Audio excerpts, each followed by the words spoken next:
नमो अरहन्ताणं नमो सिद्धाणं नमो आयर्याणं नमो वज्रायाणं नमो लोये सवसाहूणम्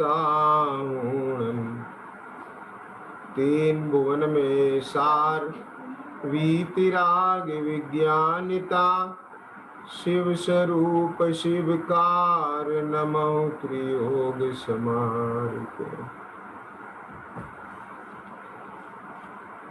छड़ाला जी के आधार से जो अपना स्वाध्याय का क्रम चल रहा है, उस क्रम में तीसरी ढाल के 10वें छंद में ये जो चर्चा आई थी, ये विधि जो श्रद्धा तत्वन की सो समकित व्यवहारी। माने यहाँ व्यवहारी क्यों कहा, ये भी मैं स्पष्ट कर देता हूँ, क्योंकि आरंभ में पंडित दौलत राम जी ये कह के आए थे, शिव मग दो द्विविध विचारो।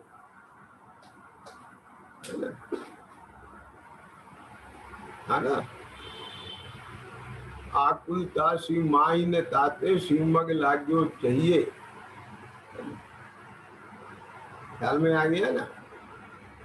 तो शिव मग दो द्विविध विचारो, दो प्रकार से उस मोक्ष मार्ग का विचार करेंगे कि जो सत्यार्थ रूप सुनिश्चय, जो यथार्थ स्वरूप है मोक्ष मार्ग का, उसका निश्चय के रूप में विचार करेंगे, और कारण सो व्यवहारो, जो उसका कारण है उसे व्यवहार के रूप में विचार करेंगे। यानी जहाँ दो बात आ गई तो नाम तो देना पड़ेगा ना।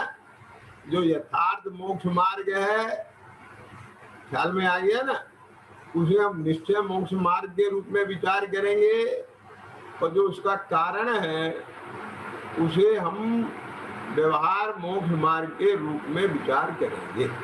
दो प्रकार से यहाँ पर हम विचारना करेंगे। और ये बात मैं पहले भी स्पष्ट करके आया था कि यहाँ पर कारण कई प्रकार के होते हैं। अब आज समझना, वे कारण सो व्यवहारों का अर्थ क्या है। ये ऐसा कारण नहीं है कि जो कारण होने पर अवश्य कार्य होवे, ये वो वाला कारण नहीं है। तो ये कौन सा कारण है कि जिस कारण के होने पर कार्य हो भी सकता है और नहीं भी हो सकता, परंतु कार्य होने से पहले एक कारण अवश्य होता है। तो ख्याल में आ गई बात। अब इसलिए इसमें भ्रम नहीं होना चाहिए। जैसे कि नेशनल हाईवे तक पहुंचना है, वो अपना पक्के वाला मार्ग है, लेकिन उससे उस मार्ग तक पहुंचने का भी कोई मार्ग है। अपन उस मार्ग पर अगर चल दिए तो ये कोई पक्का नहीं है कि अपन हाईवे पे पहुंच जाएंगे। बीच में हजार प्रसंग बन सकते हैं। अपन वहीं से लौट जाएं, थोड़ी दूर चल के घर वापस आना पड़े, टेलीफोन आ जाए, कोई कर्म का उदय ऐसा आ जाए। समझ में आ गया क्या नहीं आ गया? लेकिन ये बात पक्की है कि उस मार्ग पर चले बिना हाईवे पर नहीं पहुंचा जा सकता। हाईवे पे पहुंचने के लिए उस मार्ग पर तो जाना पड़ेगा। बात समझ में आ गई क्या नहीं? तो इसलिए यहाँ दोनों का विचार करना बहुत जरूरी है।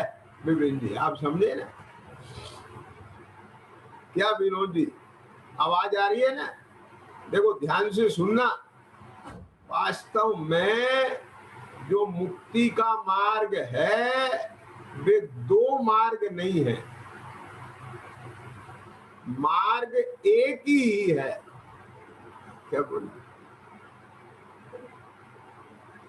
समझना, मार्ग एक ही है, और वो है निश्चय मोक्ष मार्ग। एक पर द्रव्य से भिन्न आप में रुचि, पर द्रव्य से भिन्न अपने को जान बना, और पर द्रव्य से भिन्न अपने में लीनता। आप रूप को आप जने अपने में ही लीनता, ये जो तीनों की एकता रूप एक जीव की अवस्था, परिणति, परिणाम, आप चाहे जो कहें उसे, श्रद्धा ज्ञान चारित्र तीनों की सम्यक परिणति, उसका नाम निश्चय मोक्ष मार्ग है, और वही असली मोक्ष मार्ग है। ध्यान में आया? अब इस मोक्ष मार्ग के साथ एक सहचर मोक्ष मार्ग कौन सा है, सहचर व्यवहार कौन सा है कि देखो, ये जो अपने आत्म ध्यान देना, समझना, श्रद्धा गुण की सम्यक पर्याय प्रतीति रूप में हर समय है।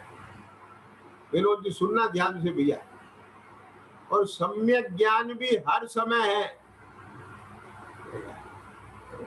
भले ही उस समय प्रगट ज्ञान पर्याय अरहंत की भक्ति कर रही हो।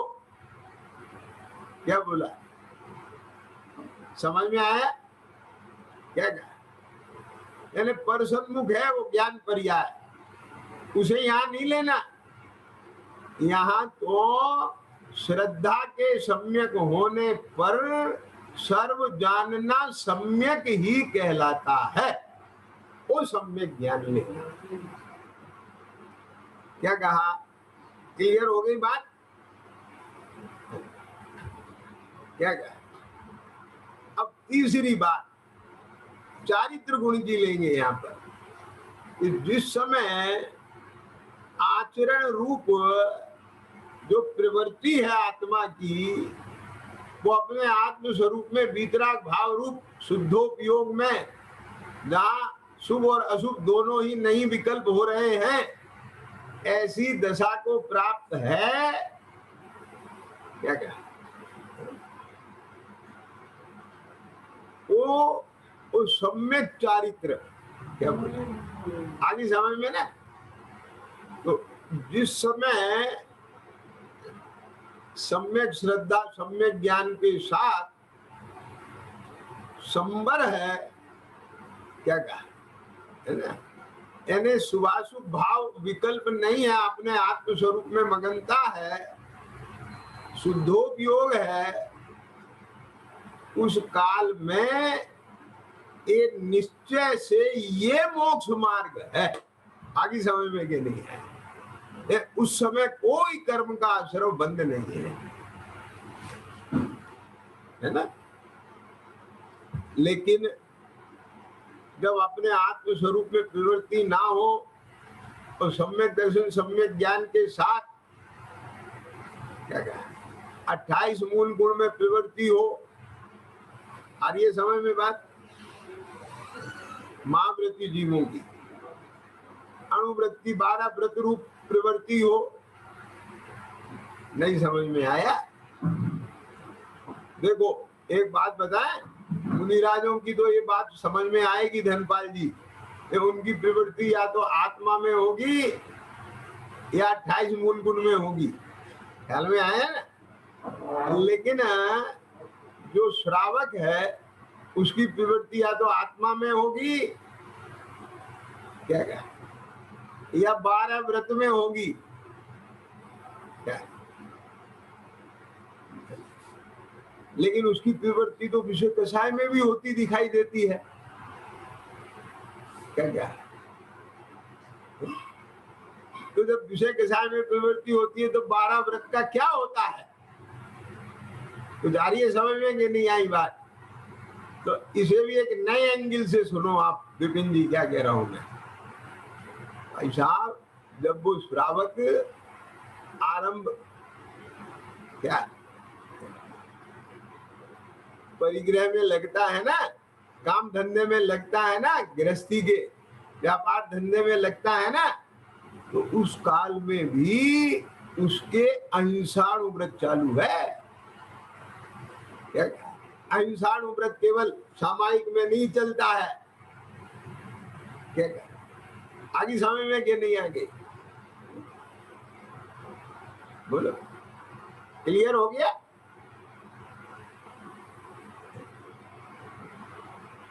समझ में आया ना? ब्रह्मचर्यानुव्रत और ब्रह्मचर्य प्रतिमा, ये दो अलग अलग चीज है विनोद जी। क्या भैया ध्यान से सुनो जरा, बहुत अच्छी बात चल रही है। क्या कहा? ब्रह्मचर्यानुव्रत और ब्रह्मचर्य प्रतिमा, ये दो अलग अलग चीज है। ब्रह्मचर्यानुव्रत तो पंचम गुण स्थान व्यक्ति श्रावक के उस समय भी है जिस समय वह स्व स्त्री भोग में है। क्या क्या? जो स्व स्त्री भोग में नहीं है, यानी किसी भी स्त्री के भोग में नहीं है, तो वहां पर ब्रह्मचर्यानुव्रत की क्या बात है? ब्रह्मचर्यानुव्रत तो यही है ना कि अपनी स्त्री को छोड़ के समस्त स्त्रियों का त्याग, और अपनी स्त्री के साथ में भी द्रव्य क्षेत्र काल की मर्यादा को ध्यान में रख करके वो भोग भोगेगा, तो वो तो करता ही है। तो जिस काल में उस स्व स्त्री भोग नहीं है तब भी ब्रह्मचर्यानुव्रत है, क्योंकि उसकी नियम रूप प्रतिज्ञा है, तो वो उसके सदा काल है। आगे समझ में कि नहीं आगे?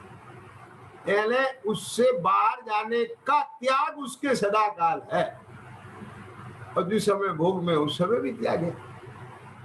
आगे समझ में कि नहीं आगे? बोलो।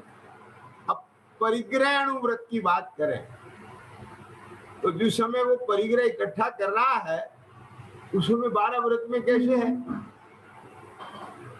क्या कि हाँ है, क्योंकि वो अपनी मर्यादा में ही परिग्रह इकट्ठा कर रहा है, उससे बाहर परिग्रह इकट्ठा नहीं कर रहा है। ख्याल में आ गया? तो प्रवृत्ति रूप में मुनिराज 28 मूल गुण में मिलेंगे और श्रावक 12 व्रत में मिलेगा। लेकिन निश्चय से क्या कहा? ये निश्चय मोक्ष मार्ग के साथ जो सहचर व्यवहार है ये वो है। आर्य समझ में बात? और ये सहचर व्यवहार उसके सदा है।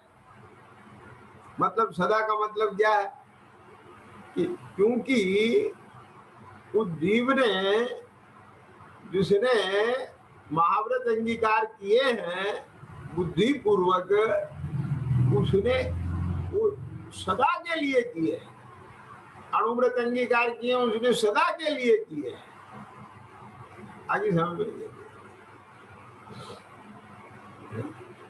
तो जिस समय वो बाहर प्रवृत्ति रूप में है तो वो उसकी प्रवृत्ति महाव्रत और अणुव्रत में दिखाई देती है। आगे समझ में कि नहीं है? और जिस समय वो शुद्धोपयोग में है उस समय बाहर की प्रवृत्ति नहीं है, वो निश्चय मोक्ष मार्ग है। क्या क्या? और समझ गए ना? और जिस समय वो प्रवृत्ति रूप में है तो उस समय उसका राग कैसा चल रहा है, यानी वो महाव्रत और अणुव्रत से की मर्यादा के बाहर का राग नहीं होगा उसको। आगे समझ में ना?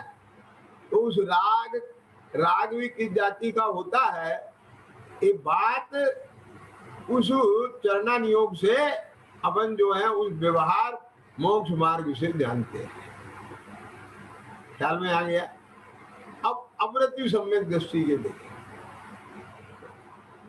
तो निश्चय से जब उसके आत्मलीनता का क्षण है, ख्याल में आ गया ना, कदाचित क्वचित, तो वो उसका यथार्थ मोक्ष मार्ग है। अब बिल्कुल गौण रूप से है तो उसको ये भी पंडित डोडामल जी ने लिखा है कि अभी उसके चारित्र का अंश प्रकट नहीं हुआ तो इसलिए उसे अभी उपचार से मोक्ष मार्गी कहा है। ख्याल में आ गया ना?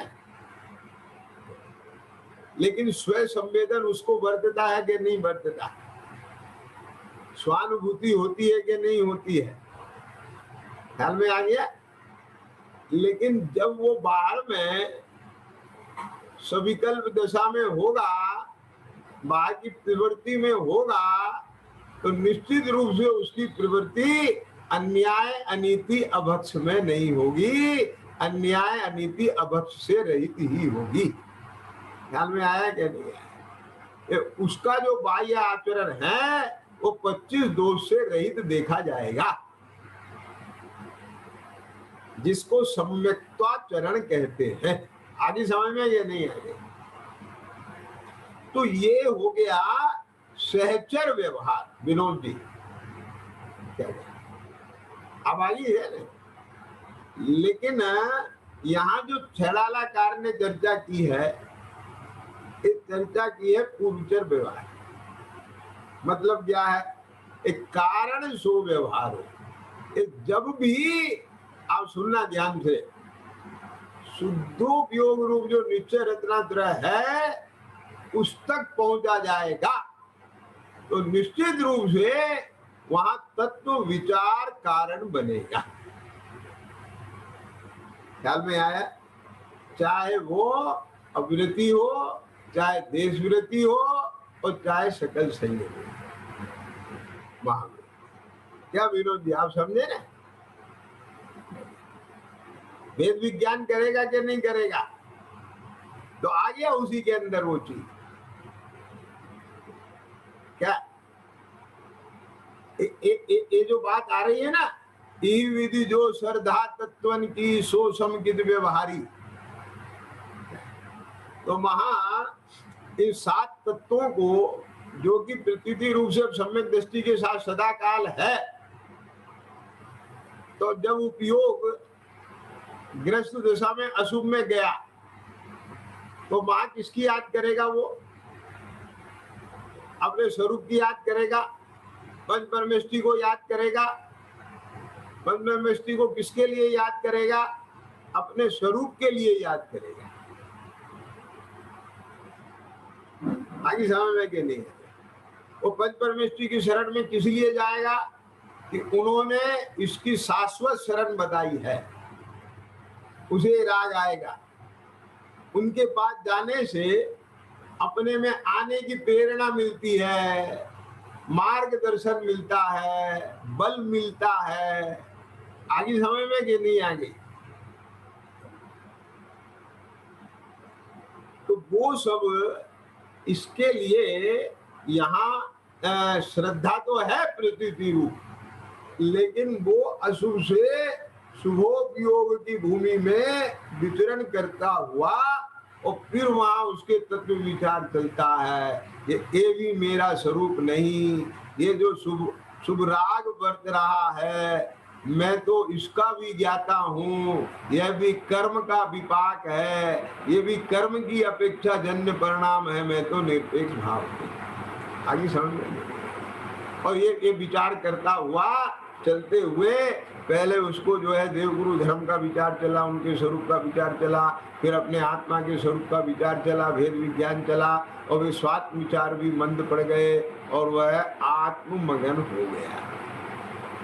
ख्याल में आ गया कि नहीं आया? जिसकी बहुत विस्तार से अपन ने चर्चा रहस्यपूर्ण चिट्ठी में पूर्व में की जा चुकी है।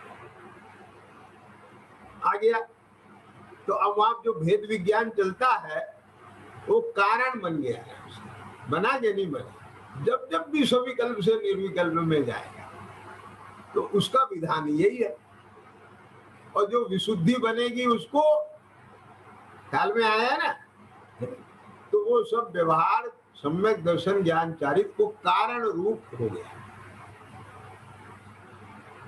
क्या कहा? तो ये 2 एंगल से अपन बात को समझना। तो इसलिए इसमें कहीं ये बात नहीं लेना कि साहब इसमें दौलत राम जी ने लिखा है कारण सो व्यवहार हो, तो व्यवहार क्या निश्चय का कारण होता है? व्यवहार करते करते निश्चय होता है ना? ये बात यहाँ नहीं है। बात समझ में आया कि नहीं आया? क्या विनोद जी आप पकड़ रहे हैं बात को? मैं क्या कहना चाह रहा हूँ?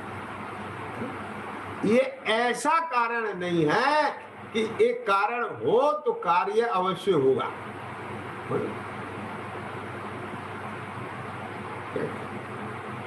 ठीक है। तो अब इस संदर्भ में अपनी जो चर्चा चल रही थी, मैं बीच बीच में स्पष्ट कर देता हूं ताकि किसी को कोई इसमें कंफ्यूजन ना हो जाए। तो कल अपन ने जो बात की थी कि ई विधि जो श्रद्धा तत्वन की, इस प्रकार से जो तत्वों की श्रद्धा होती है, तो कैसे होती है वो तत्वों की श्रद्धा?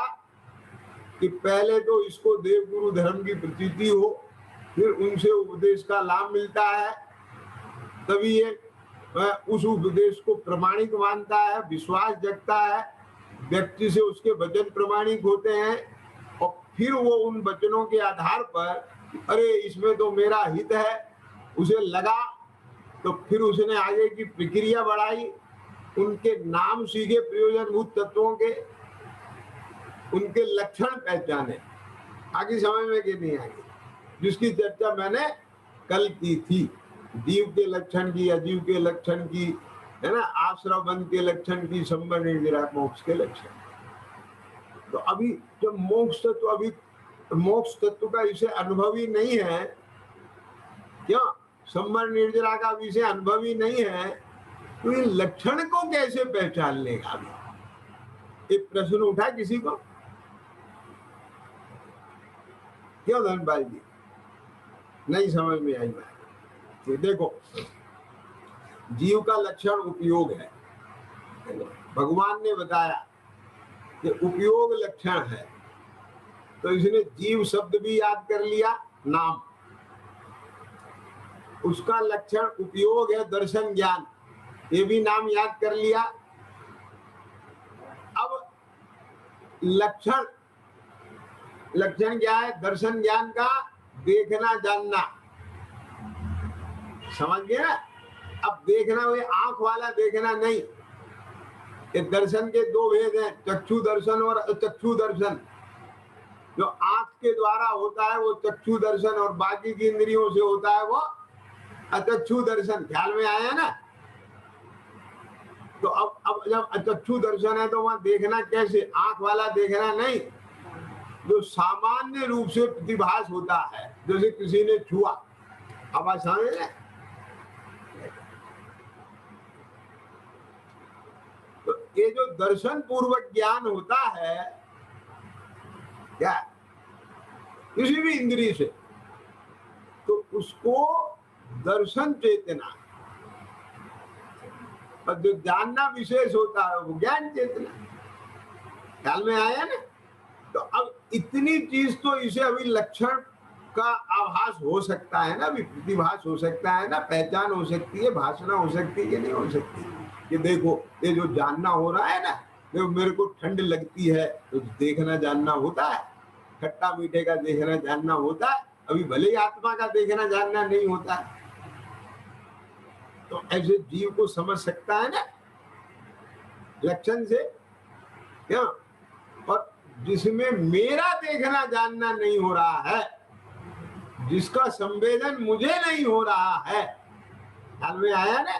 जबकि मैं देख जान रहा हूं कि सामने वाला भी देख जान रहा है, मुझे उसका भी देखना जानना, देखने जानने में आ रहा है, समझ में आ रहा है, लेकिन उसका संवेदन नहीं हो रहा है, तो वो अजीब का लक्षण भी समझ में आता है, और आश्रम का लक्षण भी समझ में आता है। ये जो मोहराज द्वेष के भाव हो रहे हैं यहाँ पर को लक्ष्य करके आकुलता होती है उनमें, ख्याल में आया ना? ये आश्रम का लक्षण भी समझ में आता है।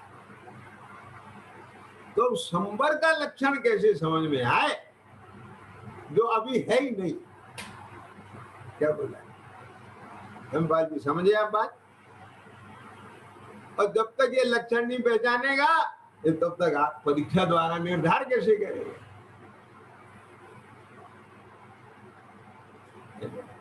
तो आता है, यहां भी लक्षण समझ में आता है। जानना चाह रहे हैं कैसे आता है? क्यों विपिन जी बोलो, क्या कहा? कि सुनो आश्रव का अभाव संबर है। आज समझ में कि नहीं है? अब जैसे कोई व्यक्ति है, उसे कभी सुख का वेदन नहीं हुआ, लेकिन दुखी दुख हो गए हैं, तो वो ये पूछे भाई साहब सुख कैसा होता है? कि सुख वो होता है जहां कोई दुख नहीं होता। तो उसे समझ में आ जाएगा कि अरे मुझे तो वही दशा चाहिए जहां कोई दुख ना हो। आगे समझ में के लिए आगे ना लक्षण समझ में कि आश्रव जहां नहीं है वह वही संबर है। आ गया लक्षण समझ में, अभाव रूप लक्षण समझ में आता है। आगे ख्याल में कि नहीं? आगे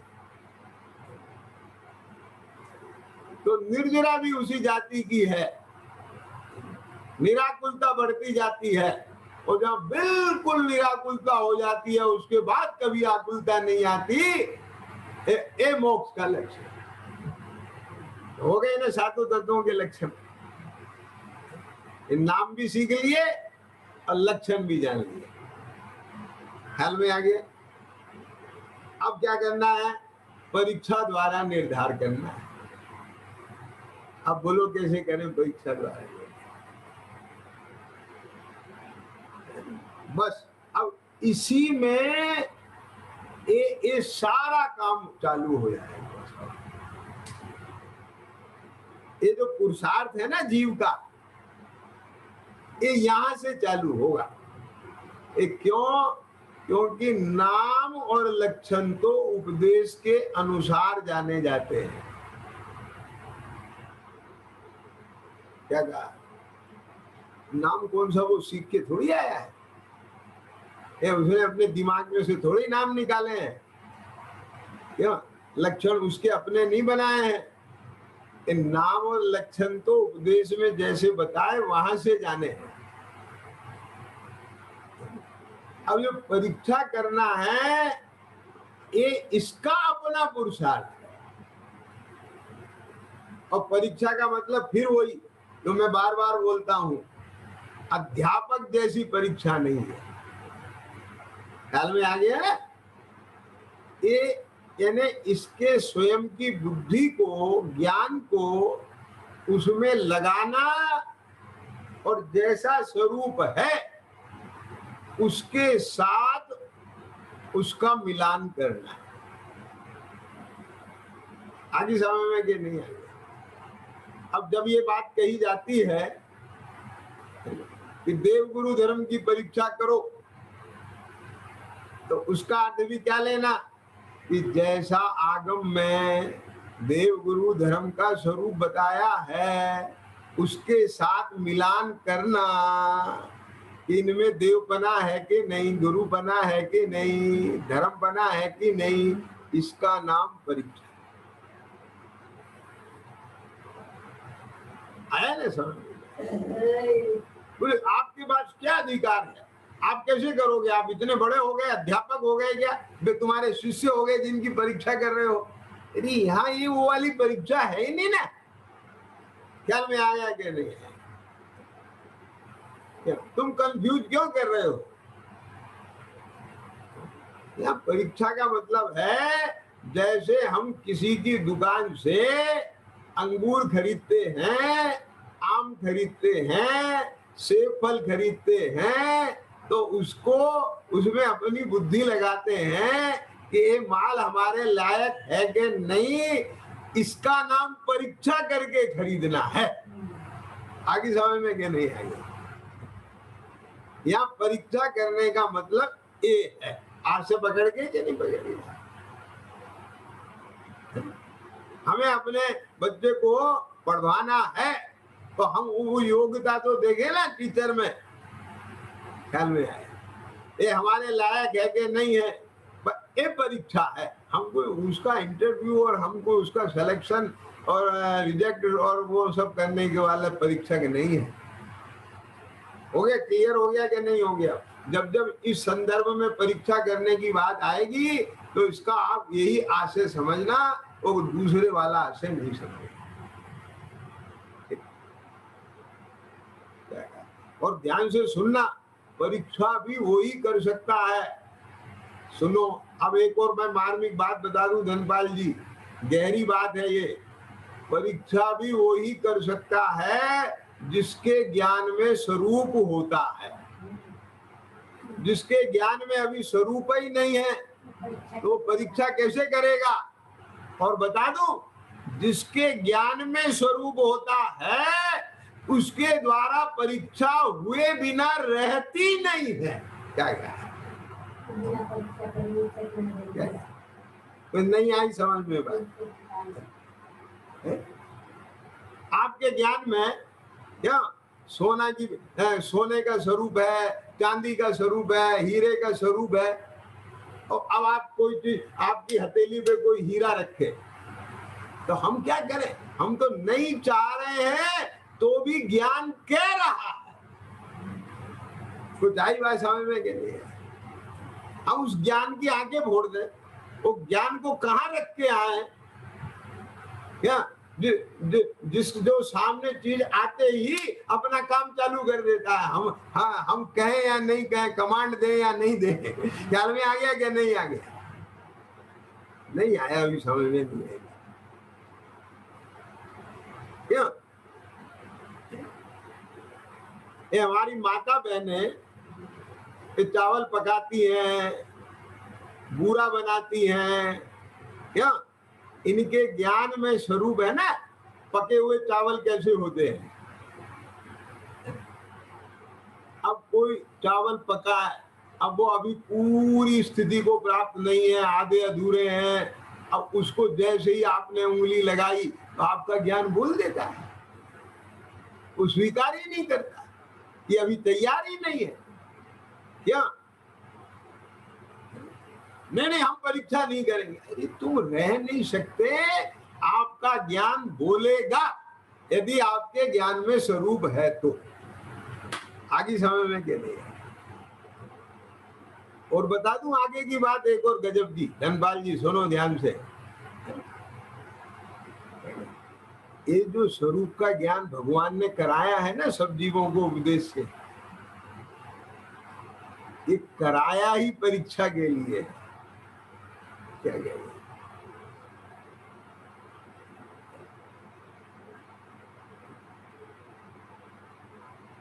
एक पिताजी ने बेटे को बिठा बिठा करके जो असली सोने के कस लगा लगा के पथरिया पर जो उसका रंग पहचानवाया है, क्या वो सोने की पहचान के लिए नहीं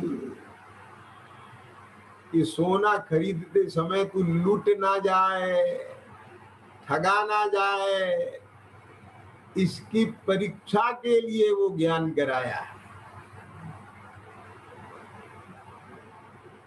क्या आज ये ख्याल में माँ ने अपनी बिटिया को पके हुए चावल कैसे होते हैं और फिर उसके सामने अलग अलग तरह के चावल रखे, बोल इनमें से कौन सा पका हुआ है।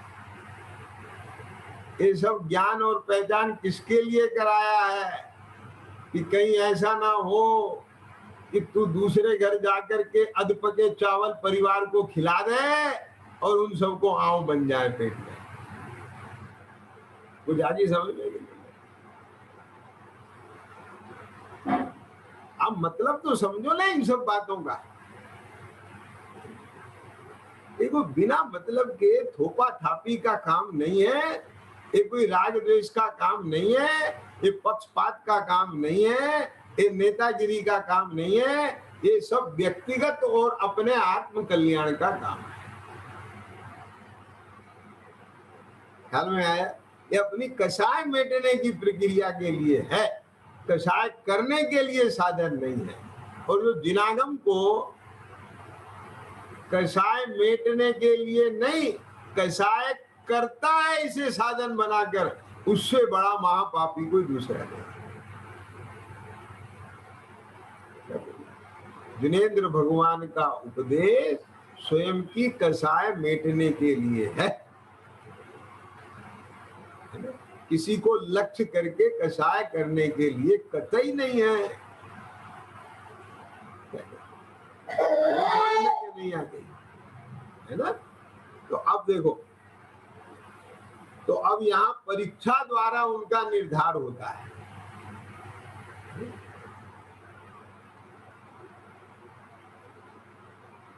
तो क्या हुआ कि इसलिए पहले तो उनके नाम सीख लिए, नाम बता दिए भैया आपको हमने, कहाँ से, छेड़ाला से। ये जीव अजीव आश्रम संबंध निर्जरा मोक्ष, इन सातों तत्वों की चर्चा अपनी चल चुकी है ना, और मोक्ष तत्व की चर्चा 10वें छंद में पूरी हो चुकी है ना। सकल कर्म ते रहित अवस्था सो शिव फिर सुखकारी। तो नाम भी बताए और लक्षण भी बताए, उनका स्वरूप भी बताया ना, विस्तार से बताया, बहुत विस्तार से बताया। हालांकि बीच बीच में थोड़ा थोड़ा एक एक तत्व की परीक्षा की चर्चा भी की। अब आप उसे कितनी गहराई से सुनते हैं, फिर विचार करते हैं, अभ्यास करते हैं, वो मुझे नहीं मालूम है, क्योंकि किसी का भी मेरे पास कोई रिपोर्टिंग तो आती नहीं है। मैं तो मेरा विकल्प पूरा कर लेता हूँ। ख्याल में आया? तो अब देखो क्या कह रहे हैं। इसलिए पहले तो उनके नाम सीखे, वह उद्देश्य हुआ, फिर उनके लक्षण जाने जो उपदेश में बताए थे, अब उसके बाद सुनना ध्यान से। ये बहुत इंपॉर्टेंट प्रैक्टिकल बात है ये। फिर ऐसा संभवित है कि नहीं, ऐसे विचार सहित परीक्षा करने लगे। क्या मतलब हुआ इसका? कि ऐसा संभवित है कि नहीं, आप समझिए ना, ऐसा संभवित है कि नहीं। अब एक एक पे लगाओ, क्यों ये संभवित है कि नहीं? मैं ये आंख नाक से दिखने वाला शरीर नहीं हूं, मैं इसके भीतर कोई अमूर्तिक आत्मा हूं। अब ये संभवित भी है कि नहीं?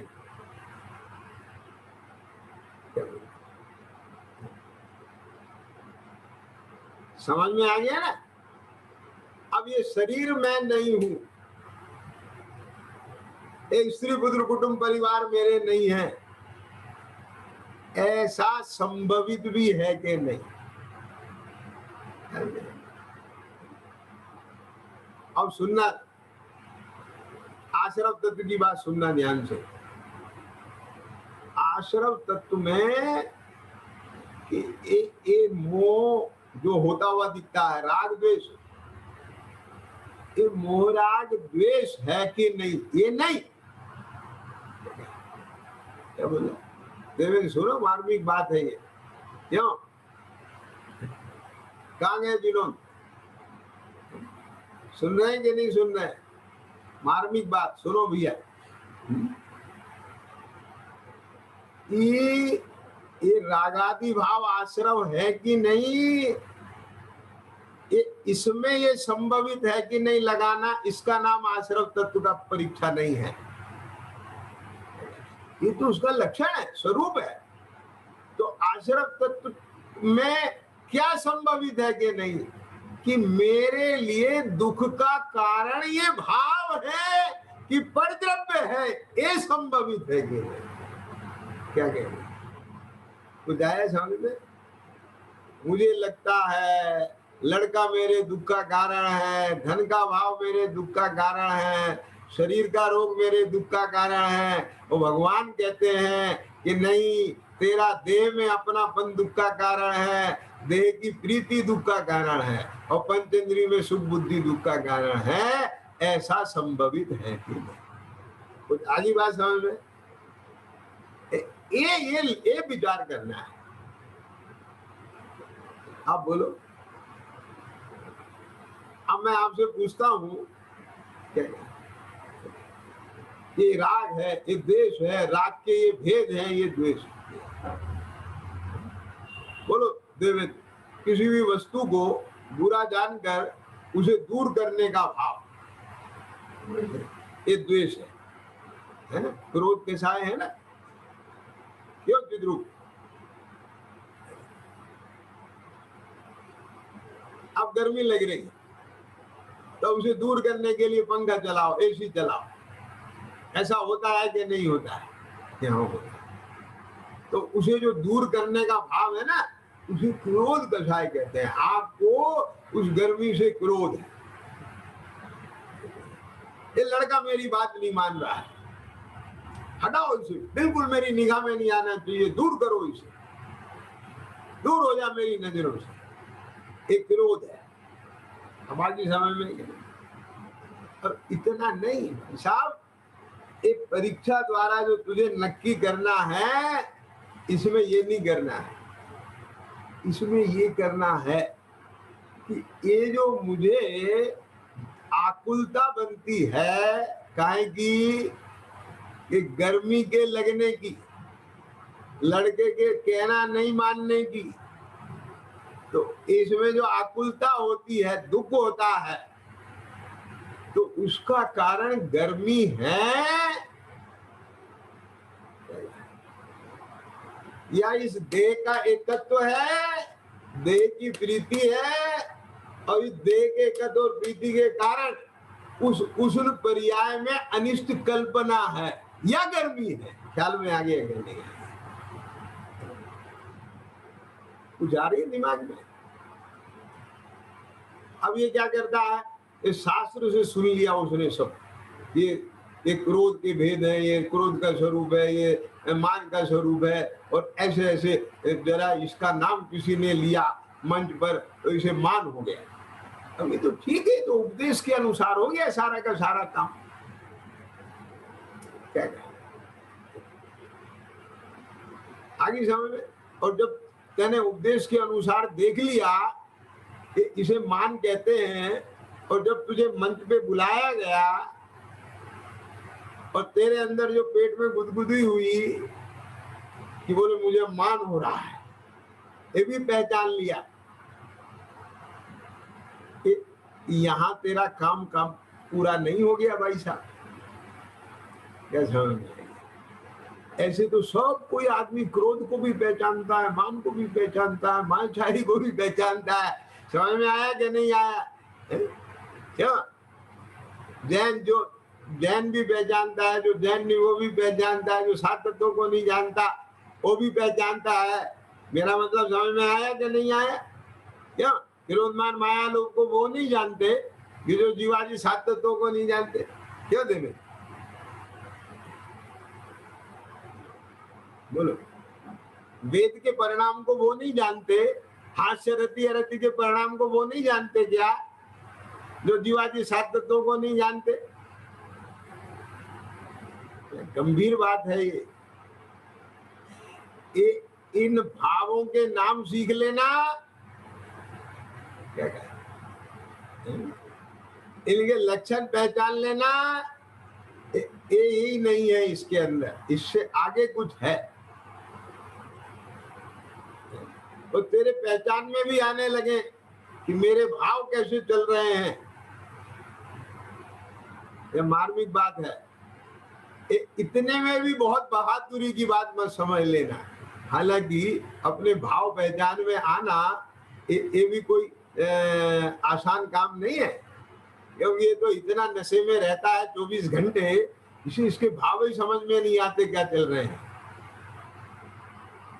क्यों नीरज? आते हैं 24 घंटे, जब में बहुत लगे रहते हो, पता ही नहीं चलता कब क्रोध हो गया, कब मान हो गया, कब माए क्या।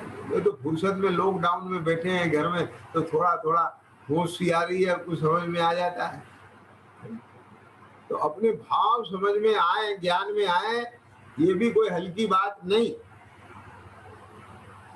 लेकिन असली बात कुछ और है। इन भावों की पहचान होना आश्रव तत्व नहीं है। ये आश्रव तत्व का एक प्रयोजन नहीं है। आश्रव तत्व की श्रद्धा का अभिप्राय ये नहीं है। तो क्या है कि ये है कि ये दुख के कारण है या दुख का कारण कोई और है, जो मुझे लगता है। चिद्रूप पकड़ में आ गई बात बेटा? क्या कहा?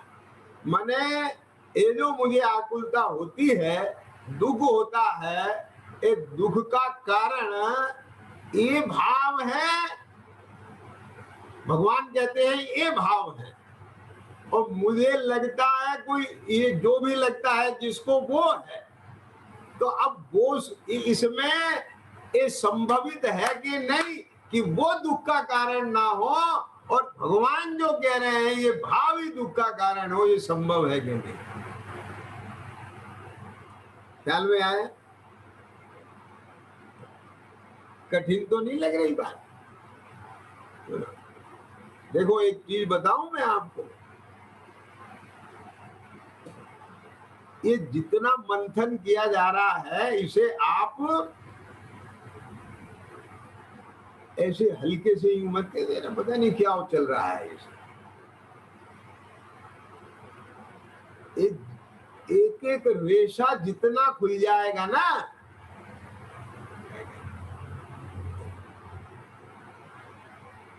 उतने ही आपका लाभ होगा। बताऊं कैसे? एक रुई पिनती है मशीन से, क्यों देवेंद्र पता है? और एक रुई पिनती है धुनकिया से।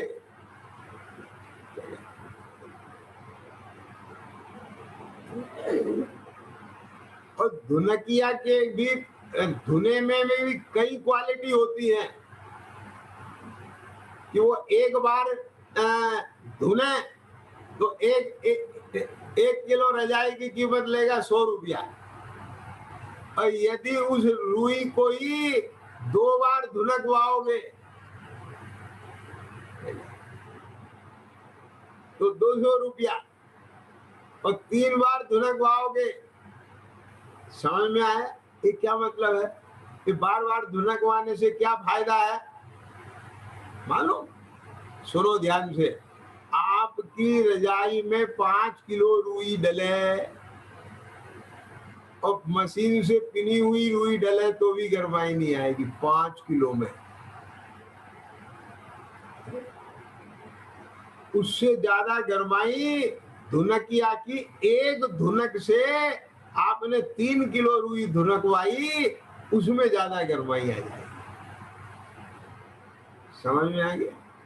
और यदि धुनकिया 5-6 दफे धुन दे तो मालूम है आधा किलो रुई में वो गरमाई आ जाएगी जो 5 किलो में नहीं है। बोलो ये फैक्ट है कि नहीं? क्या धनपाल जी? इसी तरह से यहाँ जितना धुनकना चल रहा है और चलेगा, उसका लाभ ये होगा कि बिना बोझ के, नहीं समझ में आया? 5 किलो का रुई का बोझ कितना होता है शरीर पे डालो आप। और ये जयपुर की रजाइयां जो आती थी, इनकी तो डिमांड होती थी ना, तो वो क्यों होती थी? पता ही नहीं चलता कुछ ओढ़ रखा है, और गरमाई इतनी। तो ऐसे ये जो तत्व ज्ञान धुनक जाएगा जितना ज्यादा, तो बोझा कुछ नहीं है, और उसकी गरमाई बहुत ज्यादा, उसका बल बहुत ज्यादा। ख्याल में आ गया? तो अब बात क्या चल रही थी? बात ये चल रही थी कि अब इसमें परीक्षा, ये जो आया ना कि फिर ऐसा संभवित है कि नहीं, ऐसे विचार सहित परीक्षा करने हैं। तो इसमें मूल बात क्या चल रही थी कि आश्रव तत्व,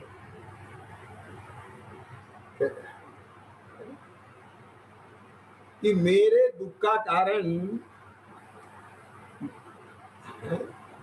मंच पर मेरे को बुलाया नहीं गया ये है, या मेरे दुख का कारण मान कसा है। ख्याल में आ गया ना? मेरे दुख का कारण ये इच्छित पदार्थ नहीं मिला ये है, या मेरे दुख का कारण लोभ कसा है। ख्याल में आ गया? मेरे दुख का कारण इस छल से इष्ट की सिद्धि नहीं हुई, ये है कि माया कसाय है।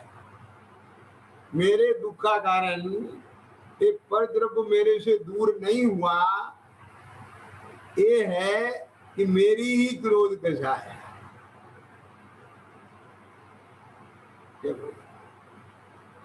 आया समझ में? मेरे दुख का कारण ये शरीर का रोग है या ये शरीर में हूं, ये एकत्व मेरे दुख का कारण है। क्या बोला? ख्याल में आ रहा है कि नहीं आ रहा है? तो इस प्रकार से क्या करें? आगे आगे बढ़ो। तो आगे क्या लिखा है, समझ में आया कि नहीं आया? तो आगे लिखते हैं कि ये नाम और लक्षण जानना ये तो उपदेश के अनुसार हो जाता है, और परीक्षा में अपना विवेक चाहिए। क्या ये लिख रहे हैं ना? अब आपसे बताओ, जो चीज उपदेश में आपने पढ़ ली और जान ली, क्या और आप उसके पंडित बन गए, सुनना ध्यान से जरा। इस शास्त्र में जो जो भी लिखा है वे नाम याद कर लिए, उनके लक्षण आदि जान लिए, खूब अच्छे से विशेषज्ञ हो गए उसके। तो आप स्वयं में इतना हो जाओ, आपको लगता है मैंने बहुत कुछ कर लिया, और कोई दूसरा आपको ऐसा दिख जाए तो आपको लगता है कि वाह शाबाश, अरे इतने तक उसने किया क्या? इतना जानना तो उपदेश के अनुसार हुआ। ख्याल में आया? क्यों विपिन जी बोलो? ये पंडित की परिभाषा नहीं है आगम में, आत्मज्ञानी से पंडिता। लेकिन जिसके एक एक चीज का कंठस्थ है, ख्याल में आया? क्या बोले? फला ग्रंथ में फला पेज पे ये लाइन ऐसे लिखी है, और चाहे जहां से जो सवाल पूछो तुरंत जवाब मिले, बहुत बड़े पंडित जी। ख्याल में आ गया कि नहीं? अरे भाई साहब, ये जितना भी आपको दिख रहा है इसमें उसका अपना कुछ नहीं है। क्या धनपाल जी आप समझे? ये सब कुछ उपदेश के अनुसार है। क्या इसने कमरा बंद करके जो अभ्यास किया है, इसने उसमें अपना कुछ नहीं लगाया, जो शास्त्र में लिखा था उसे याद किया है। समझ में आया ना? क्या बोला मैं? और आपको लगता है बहुत अभ्यास किया है। मैं नहीं कह रहा हूं, पंडित टोडरमल जी लिख रहा है कि नहीं लिख रहे, पांचों आप लाइए। ऐसा नहीं है कि पंडित टोडरमल जी लिख रहे हैं, मैं भी कह रहा हूं। तो मैंने उनका नाम तो इसलिए लिया है कि बड़े का नाम लेने से खतरा कम हो जाता है। ख्याल में आ गया कि नहीं आया?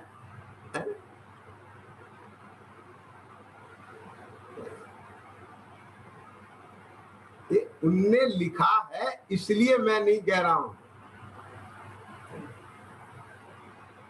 ये मैं मेरे अनुभव से कह रहा हूं। इसमें बुद्धि लगाई है, ख्याल में आया है ना?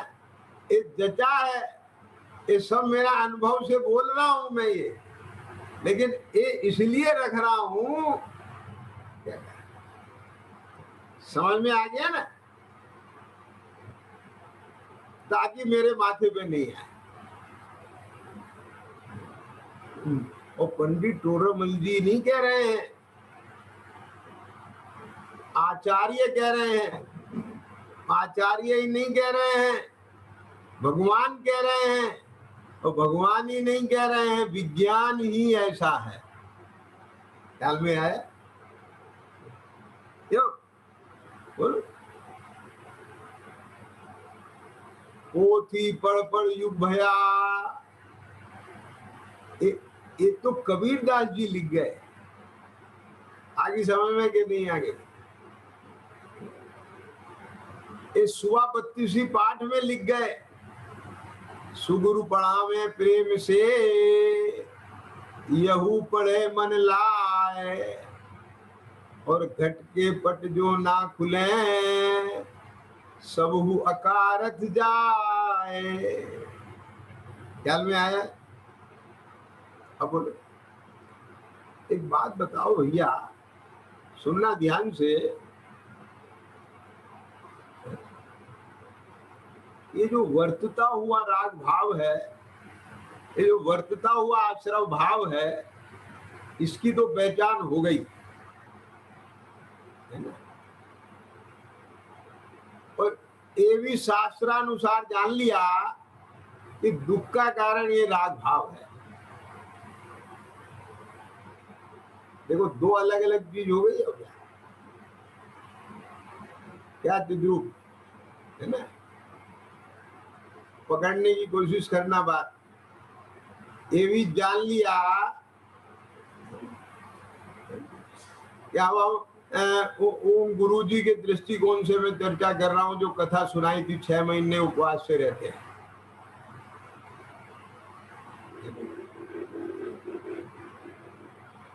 ये भी पहचान लिया कि जब मेरे शिष्य बढ़ते हैं तो मुझे बहुत आनंद आता है, और शिष्य कम हो जाए तो मन मुरझा जाता है। आगे समझ में नहीं है? और मन में इच्छा उत्पन्न होती है कि शिष्य बढ़ते चले जाए। मुझे इस बात का दुख है कि अभी 1 ही लाख शिष्य हैं, 10-5 लाख होना चाहिए। आगे समझ में गए?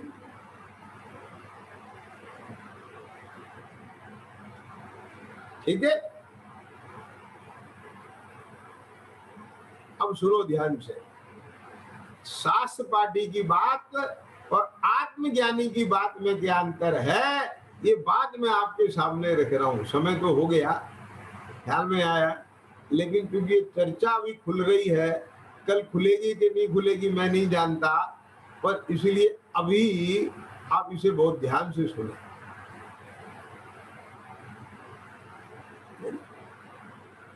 ये जो आज सारी चर्चा खुली है ना, ये भी मुझे पता नहीं था आज ये होगी कि नहीं होगी। ये तो बैठ करके धारा चल गई और कोई खान नजर में आ गई और वो खुल गई। इसलिए जब जो खुल रहा हो उसे ले लो, और मैं भी चाहता हूं खुल जाए। कल का भरोसा नहीं है, मुझे भी याद नहीं रहेगा। तो मैंने क्या बात कही अभी कि एक तरफ शास्त्र पाठी और एक तरफ आत्मज्ञानी में क्या अंतर है? दोनों ने शास्त्र से नाम आदि सीखे। क्या बोले? दोनों ने ही लक्षण आदि जाने। क्या? दोनों ने ही अपने ज्ञान को नाम सीखने में, याद करने में, लक्षण जानने में, उसे यहाँ अपनी धारणा में बैठाने में खूब पुरुषार्थ किया। आगे समझ में नहीं? लेकिन ऐसा संभवित है कि नहीं, ऐसे विचार सहित परीक्षा भी की। क्या देवेंद्र? हाँ, लेकिन लॉजिक के स्तर पर तो की।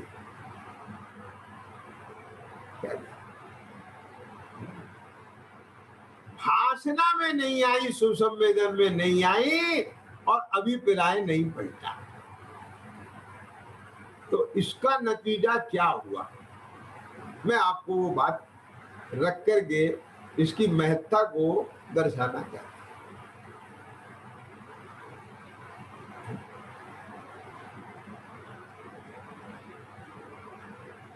तीन स्थितियां बनेंगी इसमें।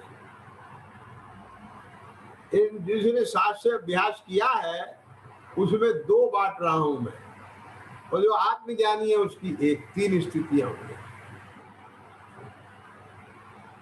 एक कैसे, ये जैसे मान लो ये वाला उदाहरण ले कि सामने वाले मेरी बात को सुने। मैं मेरे लक्ष्य से कह रहा हूं ये बात, आप लोग मेरी बात सुनो। मैं आपको भगवान ने जो बताया है उसके उपदेश के अनुसार मैं कुछ कहूं कहीं मुनि है, समझ में आ गया? और मैं आपको कह रहा हूं, तो ये जो सुनाने का भाव है ये राग भाव है, पक्का? ठीक, तीनों स्थिति वाले इसे राग मान रहे हैं। ओके, नाम भी पता है तीनों को राग है, लक्षण भी पता है तीनों को ये राग का लक्षण है।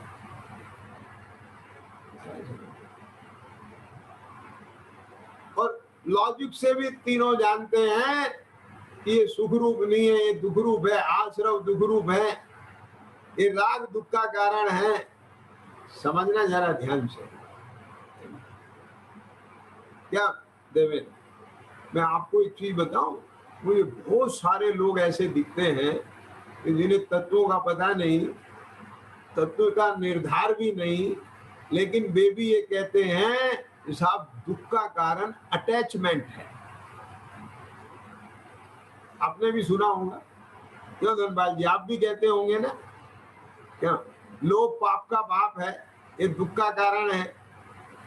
मानते हैं कि नहीं मानते?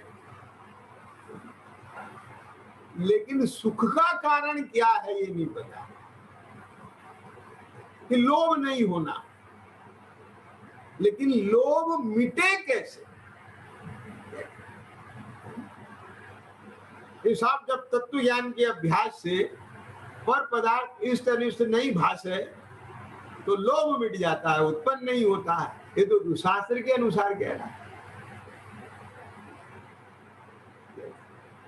तो समझ में आ रही है कि नहीं आ रही? तीनों को पता है, ये सब चीजें तीनों को पता है। तो तीनों में फर्क क्या है?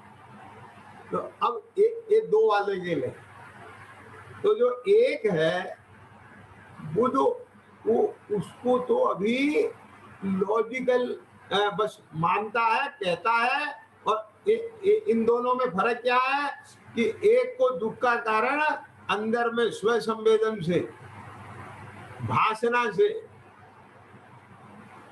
आत्मज्ञानी को तो ये मालूम है ये जो परलक्षी भाव है, राग है, ये दुख रूप भाव है, और इसके अभाव रूप जो भाव है वो सुख रूप है। तो अभाव कैसे होता है?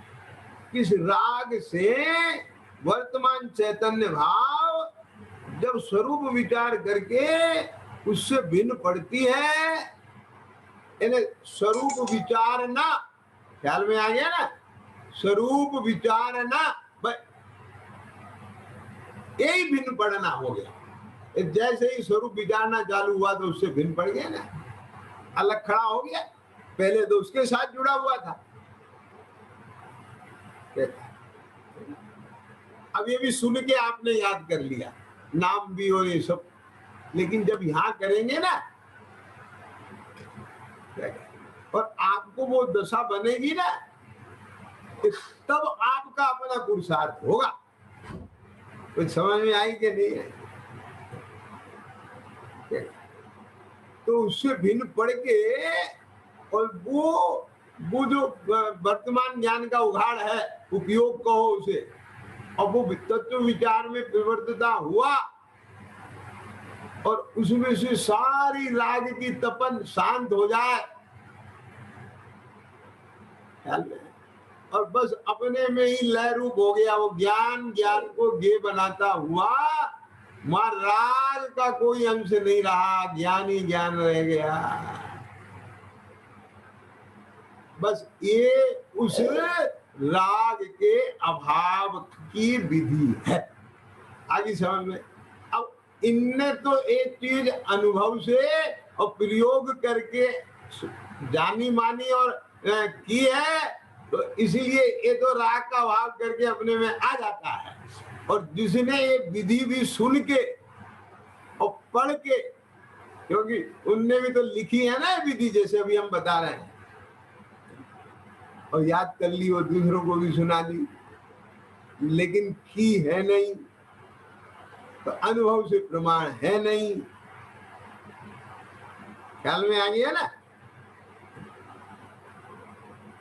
तो वो राग के अभाव रूप उस अपने वीतराग भाव का संवेदन नहीं कर पाएगा और ना ही उसे प्रैक्टिकली वो विधि पता है।